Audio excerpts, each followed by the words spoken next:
Ayan ano, kasalukuyan ngayon ginigiba ang barangay hall ng barangay 334. Yan guys, dito sa Maynila, no? Yan. So nakita natin na two-story building, yellow ang kulay. At ayan ano, ang mga dingding niya harapan ay wasak na.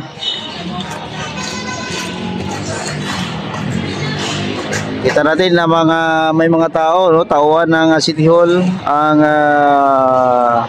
sumasagawa, no, ng demolition. So grabe, no. Kita natin, no.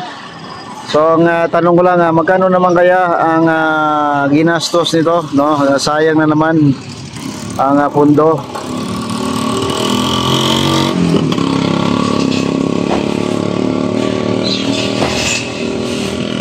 Kita natin yan guys, ano, two-story building. Ang haba niya, no, siguro tumayo ka na to.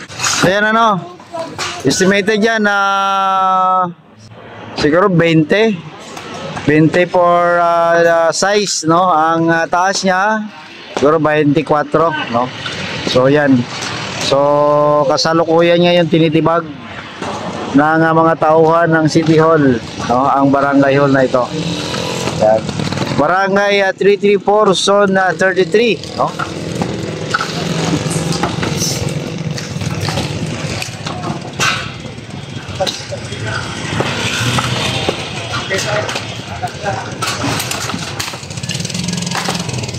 Lahat ng debris, no, sa ilalim.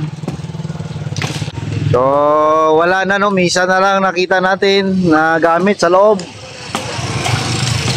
Yan. Ang sa taas, ganon din, misa, no, na ginagawa nila nga patungan, na office table. Sayang din yun, ano, sana kinuha nila, no? So nagkalat ang debris. Ito naman ay isang ratsada lang yan ng payloader, tapos na.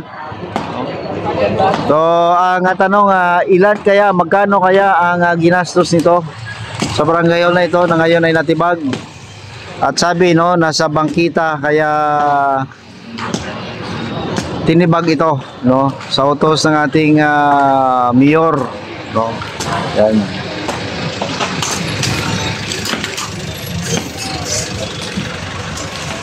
Yan, no.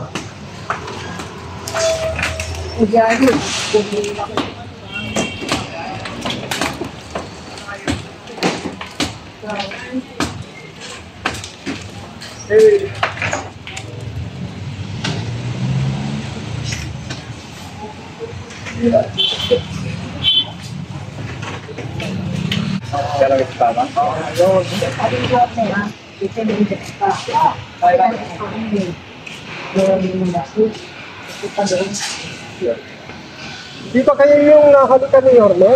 Ayun! Kaya naman po. Ako ni Yorme, tao ako. Since 2007. Ay, ano masabi niyo na napigilan yung pagputol ng kurente dun sa... Ay, malaking ginawa po sa amin yun kasi talagang kami ay nag-iisip if ever na mapuputulan kami ng kuryente at mawawala kami doon. So it's good na andyan mas kayo na patunay na hindi siya nagpapabaya sa mga madilito. So with us yun, kasi yun. Thank you very much po, Nanay.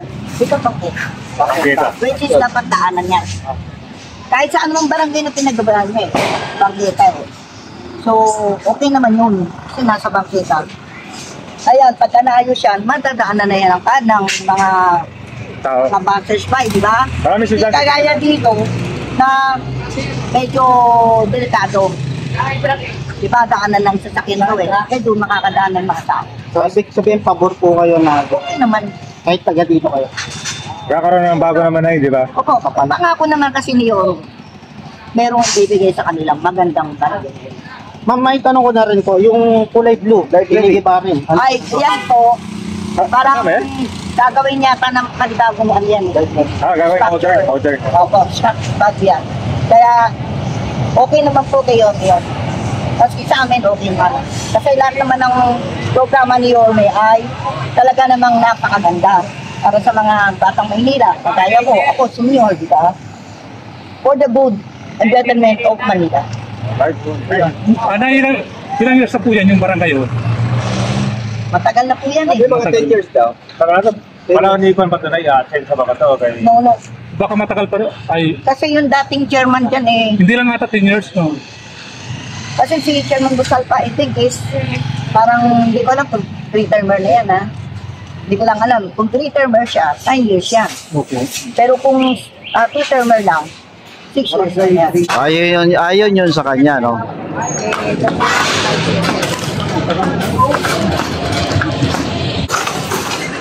Yung tayo talaga?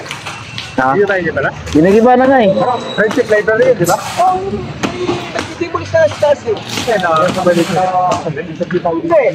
Gagawin type na rin. So, wala pang inaugurin. Tapos yan, eh? Tapos sabay pa. Wala pa. Groundbreaking. Ang ginagawa nila na So ito guys, maliban sa barangay hall na ito, Gagawa niyo. may isa ding ginigiba dito ngayon. Iba din yan. Ito yung building na ito, no? Medyo malaki-laki to, ang building na ito. Puntahan natin. Ginigiba din yan, no? Ang barangay na hindi naman ba barangay library yata yan, San Francisco Friendship Library, no? Yan isa din sa ginigiba guys, ongoing, no, na ginigiba ngayon, no? Yang barangay hall na yan. So, two story din at medyo malaki-laki to, no, ang barangay hall na yan. No? So, sa taas, hindi tayo makapasok dito sa taas, ay ginigiba na. Yan. Dito tayo guys sa barangay 334, zone 33, no? Malapit ito sa LRT Bambang Station. Yan. Alvarez Street. Corner Rizal Avenue. Yan. So kasalukuyan tinitibag itong barangay hall 334. Isa din yan sa gigibain. So 2 stories siya, no, mahaba to. Pwede nang tatlong kwarto na paralan ito. Mahaba to guys, tingnan niyo. So isa din sa magiba ito, no, ngayon guys. So puspusan na ang gibaan sa taas, no. Ayan. Sige, bro. Di ba? O yan, yan ang niya, yun yung itsura niya. No? Ayan. So yan talagang talsikan yung debris dito, sa pagiba nila, no, ng barangay hall na ito.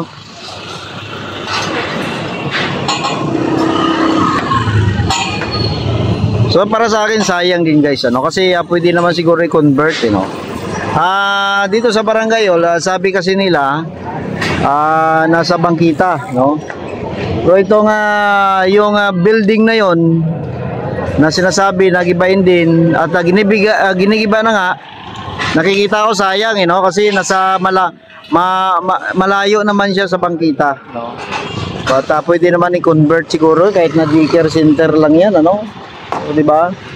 So tatayuan mo na, gibain mo yung lumang building, di na tatayuan ng bago, di ba? So, parang pwede pang i-convert no? Pwede na ngang i-renovate lang yan di ba? Ito, sabi nga sa bangkita, pero may daanan pa, hindi naman natutali sa bangkita. Pero kung ako lang, kung sabi ng mga nasa 10 years, kung umabot yan ng 10 years, bakit ngayon lang giniba, no? Diba? Anong nangyari? Na bakit giniba?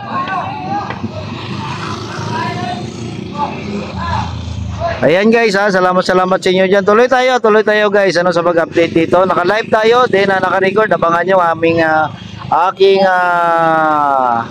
upload, May mga upload ako dyan guys, sa mga project din ng ating Pangulong Bongbong Marcos. O yan ang nakakarga na ang mga yero na baklas nila dito sa barangay hall na yan, Ang maganda, maraming hero doon sa blue na building, yung library. Marami talaga doon. So yan ang mga debris, mamaya-maya tanggalin na nila yan. Ito yung gilid na parang stock room, gigibain na rin. May mga butas-butas na.